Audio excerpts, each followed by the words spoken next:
Hi friends, welcome to social time பார்த்து channel. Pongal உங்கள் வீட்டில் வந்துருச்சிங்களா? எங்கள் வீட்டில் கொஞ்சம் கொஞ்சமாக வந்துட்டுருக்கு. ஐஷு பிக்கப் பண்ணலாம் அப்படின்னு சொல்லிட்டு மார்க்கெட் ரோடு மெனையில் போய் நின்றேன் பாருங்கள். அங்கே சிவசக்தி ஆட்டோ ஒர்க் ஒன்று இருக்குது. என்னடா ஆட்டோமொபைல் கடையில் கலர் கலராக மூட்டை மூட்டையாக இருக்கேன்னு பார்த்தா கலர் கோலமாவுங்க. ஐயோ சாமி, எல்லா கலரும் இருந்தது.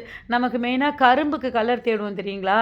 அந்த கலர்லேருந்து கரும்பு டிஃப்ரெண்ட் டிஃப்ரெண்ட் க்ரீனு, அப்புறம் இந்த எல்லோ கலர், சாண்டில் கலர், அந்த வயலட் இருக்குது பாருங்கள், கரும்பு கலருக்கு கொடுக்கறதுக்கு வேறு பிளாக் கலர் கூட வச்சுருந்தாருன்னா பார்த்துக்கோங்களேன். 10 ரூபா பேக்கெட் நிறைய தனி மூட்டை மூட்டையாக வச்சுருந்தாரு. கிலோ கணக்குலேயும் கொடுத்தாரு. மினி பேக்கெட்டாக 10 ரூபா பேக்கெட்டாகவும் தனித்தனியாக வச்சுருந்தாரு.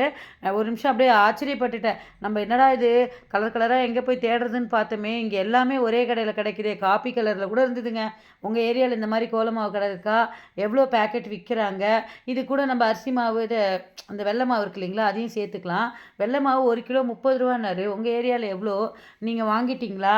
என்ன கோலம் போடலான்னு டிசைட் பண்ணிட்டீங்களா? நான் எப்பயும் இருக்க மாதிரி ஒரு பானை, கரும்பு, சூரியன், மஞ்சக்கிழங்கு இதெல்லாம் போடுவேன். நீங்களும் அந்த ஐடியா வச்சுருக்கீங்களா? என்ன மாதிரி கோலம் போட போகிறீங்க அப்படிங்கிறத கமெண்ட் பாக்ஸில் சொல்லுங்கள். எனக்கு தேவையானதெல்லாம் வாங்கிக்கிட்டு ஐஷுவையும் பிக்கப் பண்ணிவிட்டு நான் கிளம்பிட்டேன் ஃப்ரெண்ட்ஸ். பாய்.